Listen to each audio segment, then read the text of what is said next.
But also, Fergus will be joining us. Fergus Kirkpatrick is a program manager for Astro Pi and will tell us a little bit more about what's happening there, what it is, how to get involved, and yeah, what it can do. We're having some updates from Code Club and the Raspberry Pi Foundation, obviously any news. And then we want to take some time and celebrate anything that happened this year in our Code Club things. So opening the floor to anyone who wants to share additionally. All right. We'll just send you three over to have your little breakout chat. It'll feel like you're the big group, and then bring you back for more chats when everyone else is here. All right. See you back here. Oh, hello, hello. Welcome. I hope you had some good chats. Just to say that we've just sent Fergus away again, just because you're not in Astro Pi countries, and I didn't know Omero was here. And we'll hook everyone up with that information later, and then we won't have you sit through that. We'll do updates. We'll have a little celebratory chat, and then we'll be on our merry way. All right, I'll hand over to Ellie to catch us up on what's been happening. Lovely. Thanks, Sonja. Hello, everyone. So updates from us, first of all. If you didn't know, we have a podcast that's part of the Hello World magazine that we also publish. And it's just full of great stuff. So I wanted to draw attention to it. If you've got a spare moment and fancy dipping into a podcast, we have this one, and the latest one is really interesting. It's all about which programming language should you choose to teach coding with. You know, there are a good deal out there where to start, where to go, how to progress. And I was just checking on the blurb, and it says, spoiler alert, you might have guessed this, there is no best programming language. It's all about who your learners are, what their needs are, what you want to get out of it. And so we've got a couple of our sort of expert team here on this podcast talking through those options and how to best choose the programming language that fits your learners best. So do go and have a check out, and there's loads of previous episodes as well to have a look at. And connecting with us. So we've been running drop-in sessions this year, and we've got our final one will happen on the 4th of December. So these are sessions where it's just open time to chat, come with questions, come with stories, come with a cup of tea, just to come and see either Sonja or myself. This will be our final one. They won't run into 2026. So if you want to come and see us on the 4th of December, we will be there. And we've got the link there to use. And I shared this on a previous call, but just in case you missed that or want to see them again, I went to the Code Club team and said, tell me all the best projects for Christmas, and I've just linked them there. So if you're looking for things to do in the run-up to Christmas, we've got a couple of options there. Okay, and here is our 2025 roundup, which is very exciting. So we've had a really, really busy year. We've had ambitious goals. We've been working hard. Now it is time to put our feet up slightly and celebrate them. So what have we got up to in the partner network? Let's take a look. So we've had many, many group calls. All of these topics came from conversations with partners, feedback coming in from group calls, from one-on-one calls, from various opportunities to chat with you all. It's been really helpful to hear what you want to hear, and that really guides us. So we definitely want more of that in 2026. So we had what's new this year, coolest projects, social media, experience AI, club growth, which was a big topic generally, new resources, best practices, and obviously today celebrating our achievements. And if you missed any, you want to go back and remember what was said or refer to something, we've got them all on the Partner Asset Hub, both just the slides, but also the recordings too. And in 2025, we welcomed 8 new partners, which is really exciting. You won't have met them yet because they've joined in their new incubator tier, which we've spoken about earlier, but this is a new way we are onboarding new partners. They receive in-depth training from us to establish their communities, and we're hoping that they will join the wider network and you get to meet them all from January onwards. We're just letting them get a foot in the door and get started, and then they can join and kind of learn from all our old hands here who've been doing it a little while longer. So we're really excited to welcome them. And club growth, like I said, was a big topic this year, and we're really excited to say partner clubs grew by 392 new clubs. Woohoo! And we're so thankful and appreciative of all that hard work that goes into registering just one club. We know the effort that it takes. We also know there are a lot of clubs out there that are running, that are carrying on, but haven't registered or haven't got verified. So we take this with a little pinch of salt. We know that there's more, but this is the number that we're going on because this is the one we can record. So it's great stuff. And if you remember, back in February, when we spoke about the year ahead and what it looked like, what our goals were, we had some goals in place then. So we started on 1,261 clubs. We wanted to grow by an additional 504 clubs by the end of the year to get to our target. So you can see where our numbers are currently sitting there. So we've got our 392 new clubs, which is fantastic. If you have clubs out there who aren't registered or verified yet, who knows, maybe we can get that additional push to get there by the end of the year. That would be amazing. But honestly, we are so happy with that number. It was an ambitious number. It really was. Like I said, we know clubs are running, but just haven't got to that point of registration or verification yet. So yeah, just a big thank you to everyone for all that hard work that goes into that number. It's really, it doesn't go unrecognised. And we had our meetup, of course. Some of you on the call were there, which is fantastic. And we had 18 partners join us from 11 organisations all around the world.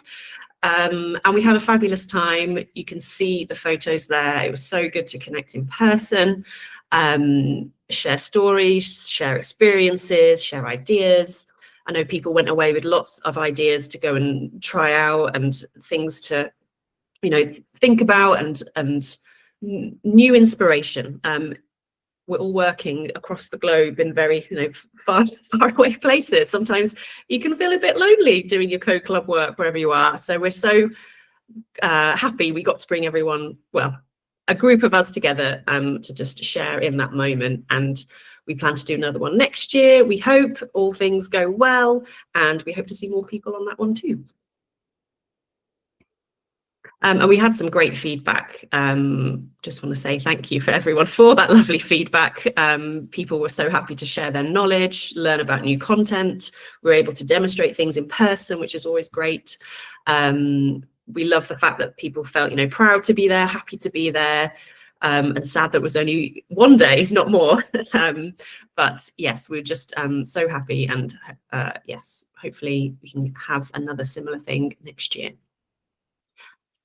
So that was a short roundup, but it's over to our wonderful partners now on this call. We'd love to hear what your moment, your highlights moment of 2025 was. And if you've bought a photo and you want to share it, or a quote, or if it's just a story, we'd really love to hear. So if we can go around the room and everyone share their highlight, that would be lovely.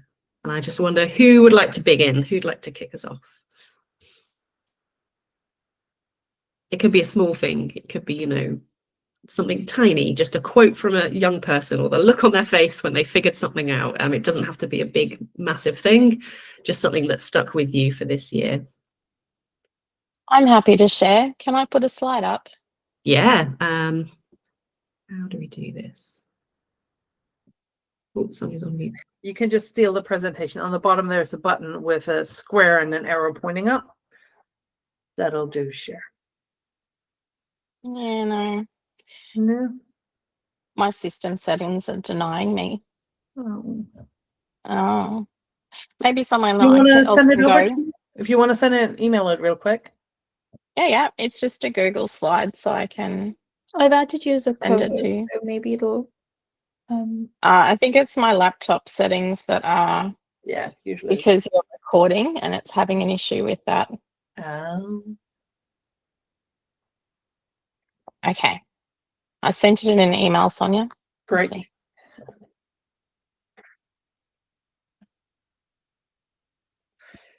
It's not here yet. I'm flicking with mine too.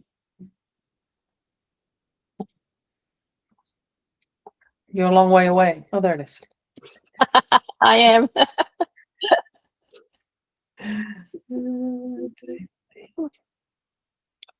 Yay. There you go. I'll put it over here. Okay. So Code Club Australia. Every year, Moonhack continues to be one of the giant celebrations.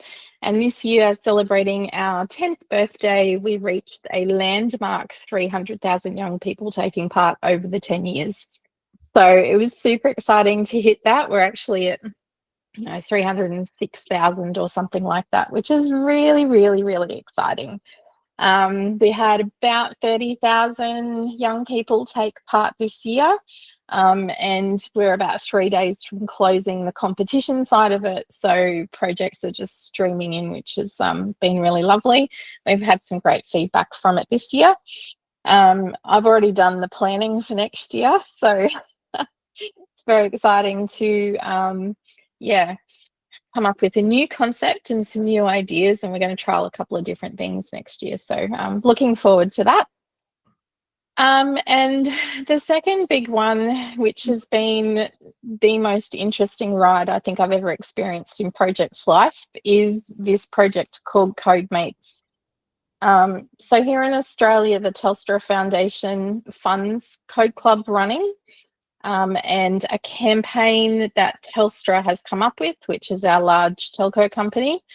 They created this puppet who is called Patch, and Patch is actually a real life animatronic puppet that lives in a clubhouse, and its own Scratch coding program has been developed where you can go in and code in the Scratch platform at any time, and you can see the little video version of Patch in the bottom Scratch screen there. Patch has its own unique blocks. You can get it to perform kung fu moves, it can dance. It also farts and burps, which the kids absolutely love to make music with. It's not my personal favourite, but the kids do love it. It's got some catchphrases, and then it's got some really bad Aussie jokes that you can get it to tell and react to. It uses a little bit of AI within the functionality. So when kids follow the lessons and they do some things correctly, they get these little Easter egg responses from Patch that they haven't coded. The really big part, though, is that anyone can book a live session, and when you hook into the live session, what you see on the Scratch screen as a video presentation now is actually the live puppet, and the code that you upload, you watch live as the puppet is enacting that code in front of you. And that live code is also run live on the website, so anyone visiting at that point in time can see Patch moving as well. So it was an interesting campaign that was about bringing awareness to coding that Telstra has run for 3 months. It's been a very interesting process. My big part in it has been developing the lesson plans and ensuring that they're quality lessons that people are going to step through, starting with super easy up to a bit more complicated. So yeah, there are 2 big things. That's so cool, Kay. It is pretty cool. I'm going to drop in on a live session at some point. So I can you book a live session, and then your screen becomes the actual using YouTube live stream. You book in. So when I need a bit of a brain break and there's a session free, I jump in and have some fun. But we're hoping here in Australia, because we're coming into our large summer school holidays, So we're hoping that over those sort of 6 to 8 weeks, it can be that this is something that families at home will opt for their children to do when they're bored and looking for something. It's something easy that families could jump into and have some fun with. Brilliant. That's so cool. Yep. And just another Yep. thing you're doing on top of all Yeah.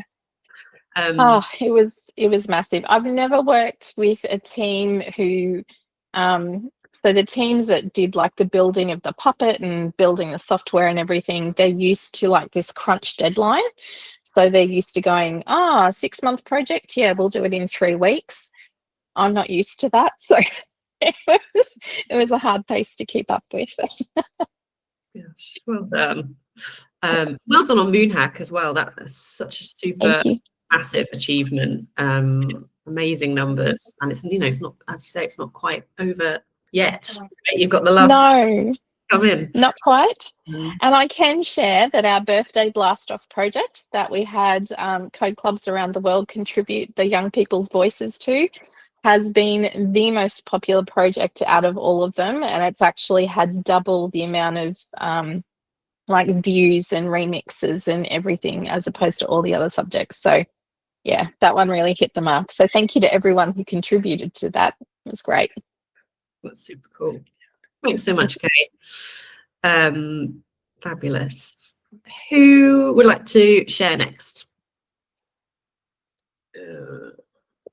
I can go next. I was trying to bring some pictures, but I don't know, it's not working. But I can try to share my WhatsApp. It's professional enough, so you can see some pictures. I just want to highlight one project that we're working in. It's the Code Club, Street Code Club.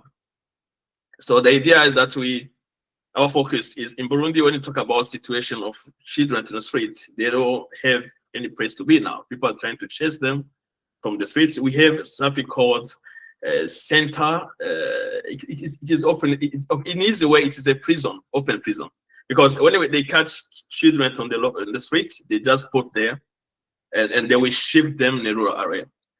So what we decided now, we decided to have a code club in that place. So just to do, while the children are there, try to help them, to inspire them with the coding, because we believe that in a way to change children's life is just to allow them to be children. And one way is just to pray, just to bring hope. So we've been working with every Saturday. We take our laptop from GitHub, because it's not now allowed in Burundi to help street kids. If you give them food on your facility, then you will be fined. So what we do is that, okay, let's just go to them where they are, where they're picking them. So we are doing there every Saturday, and we have kind of a training code, and what is the highlight is like a lot of children, they were just surprised. It's wonderful to see just a child say, oh, is it possible for me to touch a laptop to read the programs? What we are doing Scratch now, what we did now, we try to create which we call my story. So we want kids to tell their story using Scratch. So that we use that. This is the way to understand their story, because these kids are very smart. They can tell you crazy stories, or they can tell you true story. But the only way to catch a really story is just to let them to be kids. Let them pray. Then the truth will come out. The importance is not just to pray like a police. It's just to pray to understand their needs, the situation, whereby we can now address their situation. Why they're in the streets, perhaps it's a family situation, or is it really, they had kind of education. So we've been doing that. And what we done now, of course, we have to ask the permission. We took them even to the zoo. We have a zoo in Bujumbura. And now we just mixed, because that place is horrible. The place where they are kept is not good. So we are trying now to ask the permission. When we have met 2 or 3 times, we can take them out. But we have to sign that we bring them back to the open prison. So but the idea is that when we don't want to have kind of orphanage, but we want really to understand. And in Burundi it's not our culture to be like to have a family that will take care of an unknown kid. But we want just to see, is there any solution that we can bring back the school systems, we can get people to understand that these are just normal kids. And that's very important because we have a country where the average age is 17.3. And more than 75% under 25. So the future is in the kids. As long as we cannot educate them, we are doing nothing. Or the coding is the easiest way to put the STEM inside, to put social education, put everything there. So that's the highlight we have this year. It's been wonderful. It's challenging because you have to move the whole city. And then sometimes and what was good is that remember that is a prison. They catch just children to put there. So what is funny now, every Saturday you will find the kids themselves coming, waiting for outside, the new kids. They know that we are coming. It's like, just take us in. We want to be a part of this one. But as long as we're doing that, we address more issues. The challenge is that you cannot just go there with the coding. Then we have to have like kind of, we start with the praying, a kind of a dinner. They know that time they eat when we're there. Just small thing just to catch people's attention. So because I mean, we have to be just not coding. What coding we do if there is no really the idea behind it. So I don't know if I will be able to share some pictures here, but the highlight is now some people they start to come over, some parents, and some women that are living around. This place has been in Burundi like since I was a kid. I used to hear that it's called Enfant Soleil. This has been there for like more than 4 years. So the issue is why do we still have this situation when kids are not well treated in the country for 4 years? But another thing is that going forward we'll be doing more videos. So we believe that showing that place, even the government will be serious this time. They will start to be taking those kids seriously. So coding for us can be not the code club. They're not only for just to learn technology. They as well to change the life of people, even to put responsibility to the government. The education has to be inclusive, have to be impactful, and the future belongs to everyone. Doesn't matter what their background, whatever it can be. So I will try if I can share just one picture, and otherwise there's as well training for teachers that we are pushing, and I'm happy just that I got to change with Mr. Kai about experience. We'll be reaching out to her to give us insight how do we really can teach, include our teachers in our code club. I can try to share. If I can see. I can just show some pictures. Then I can go. Okay. Let me see this. So I have hundreds of pages. I don't know if I will be able to. Okay, let me see if I can. Just tell me if you are seeing something. Yeah, came up now. Okay, can you see that one? Yeah. Okay, this is a place when there's a. You see how it look like? Children are just sleeping there on the floor here. It's crazy. If you go there, I don't want to just criticize my country. I love very much my country that they have to do better. It's not a human place there. People they can just have children. So what we do, those that are sitting here, the majority they are sweet kids, but we can see that we mix. We have our own kids because the idea is that if we want to teach those kids, we have to bring our own kid as well, so that we can have a generation growing together, understand that we have our destiny connected in one or different way. So now we have our, this is in Kirundi. It's called you see scratch, the term is Inkuru Yanje, which was my story. This is Odetta, one of our teacher. So they will try to work, this is the same place, this with the raspberry teacher as well, yeah. So it's very difficult because these children, they never touch laptop. They never been to school, some of them. So you have to be pragmatic. You have to find the way to do the whole introduction, how to use the security things. Yeah, so these are just pictures. Now you see that some moms, they start come with their children. Yeah, this is what we are doing. So the challenge here is just we need to bring more people to support what we are doing, because we've been reached out to other organizations to have like tools because we have to move around, you have to take everything. So yeah, that was one of the high points for 2025. Thank you. Chris, that's really got me. That's so lovely to see, and like your passion and just your drive to help those young people. It's just lovely, and it's just like seeing how like coding has such this real world impact. That's great. I love it. I love hearing those stories from you. Thank you. But you make it easy. You are making it easy for us. So we, as long as we have access to knowledge and to community, that's matter. So we can take care of the rest. Because if you have to solve both access to knowledge, that's the tools, difficult. So you are part of the success, you're part of the story. And I believe that's you are doing amazing to let us, bring on, highlight what you are doing in one of different ways. Let's give back somehow. Chris. Thank you. I mean, you are on the ground. You are doing all that hard work, and it's lovely. It's lovely to see how the partnership is partnering. We're achieving things together. It's great. Thank you. Who we've got Amira, we've got Abdelmanem. Who would like to go next and share? So it's hard to follow after Chris, but anyway. So we in Portugal this year, 2025 was our growth year. We went from being in clubs in 3 municipalities to be in 9 nowadays. So it's quite a few. So it's around about 4,000 children every school year this year.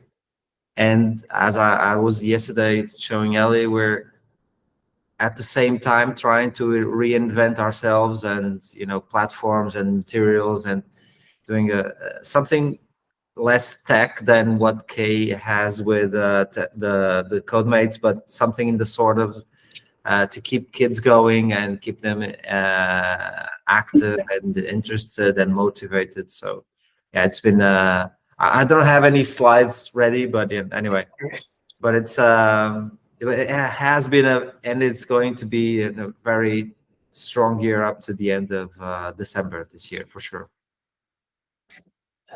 Sounds amazing. It's great. They've made this animation that has a whole story arc, so that as you progress through the pathways and the resources, you unlock a new part of the story. It's really cool.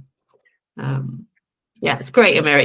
You're always working so hard. Whenever I talk to you, you're like, well, we've just got this and this, just a few things. And you're like, that's a lot.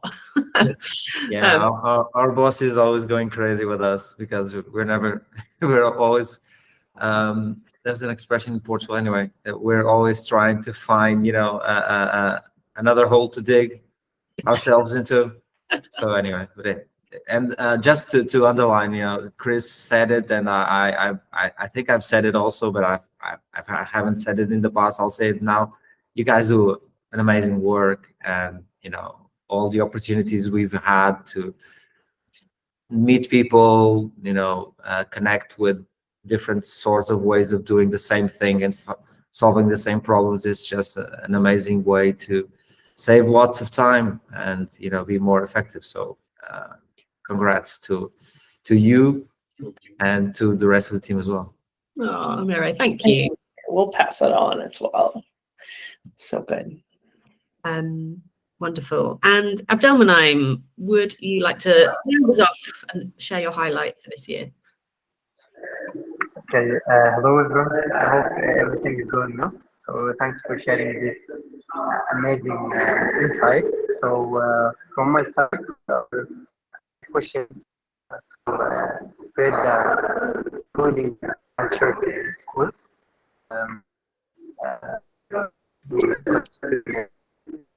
Same as an event for school students, so I can share slides for what we do, and I can.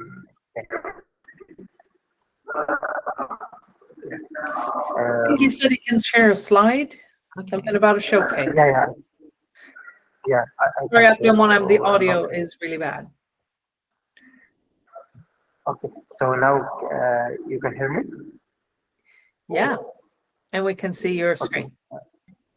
Okay, my screen is visible. So this is one of the activities we conduct for school students. So to engage them in STEM education.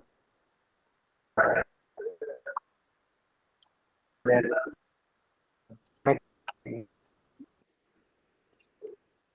and this, I think the audio is out again. I don't know if anyone else, but I can't hear you anymore.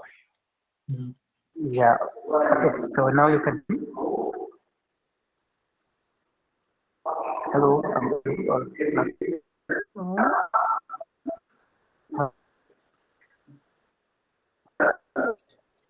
Oh, that must have been close projects. Look at it. No. No.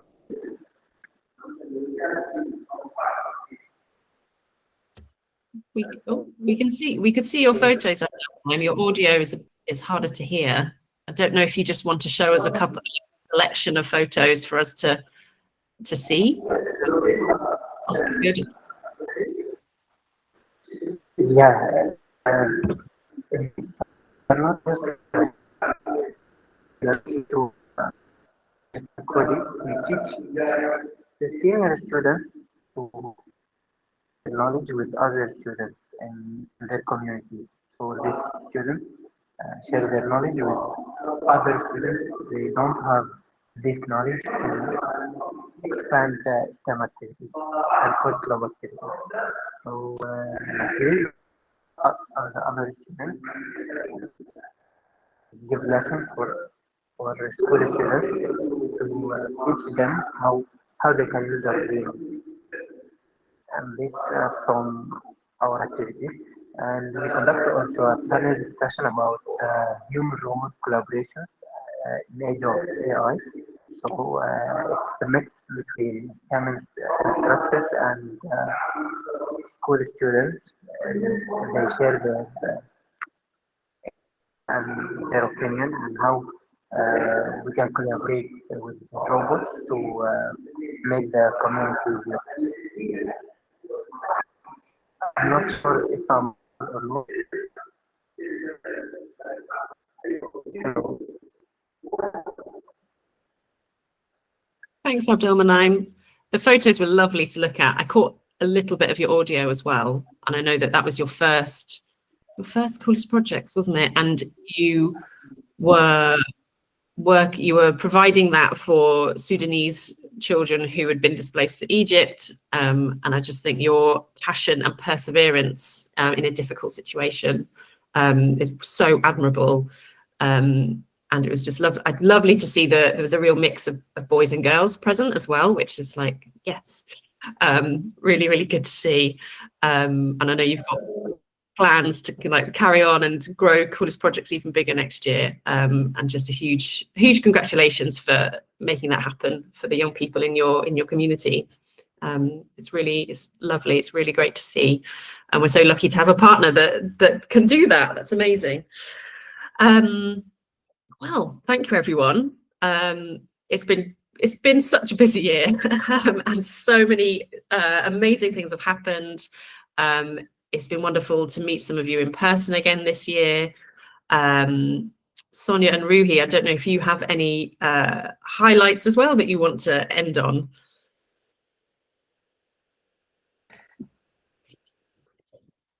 I guess my biggest thing is just joining Raspberry Pi Foundation and this team. And I think when I was like listening to everyone talk today, I was just like, I'm really glad like I'm a part of the sort of the global partner network. It's just really great to hear everybody's work. So yeah, that's my highlight. Yeah. My highlight, it's really hard to pick, but it's been another really, really good year, and the year isn't quite over yet. But yeah, I mean, my highlight is always the partner meetup, but it's the partner meetup because I get to connect. So on these calls, we can do some, but like we don't usually have time for sharing our stories like this. And I feel like in the partner meetup, that's what I get. I love yeah, I love hearing the outcomes and the impact and yeah, what you guys are able to do with the materials that we have, and just bringing that back. That is life for me. So it's been wonderful, and yeah, can't wait to kick off 2026 with you all. Brilliant. Thanks, Sonja. I think for me, similar, it's hearing those stories. You know, we're quite a couple of layers removed from the young people who are actually in the clubs you support. And when I get to hear stories of like the young people figuring something out or finding out something new or getting excited about something, I just think, like, yes, that has, the work that we're doing together has like got to that young person, and that is what it's all about. And I just love hearing that. Thank you, everyone. What a room full of love. How nice to start the day or end the day like this. So that is our last call of this year. We will kick back off again in well, we're around from January, but we'll have our first partner call in February, and the invite will go out for that in due time. So if we don't speak again, have a lovely festive holiday, Christmas time with family, time with friends, food, drink, be merry. And if you celebrate, otherwise a good quiet time in the global community while everyone else is celebrating. Yes, and as always, we've got our feedback form, if you just have a moment do that. I think it's on the next slide.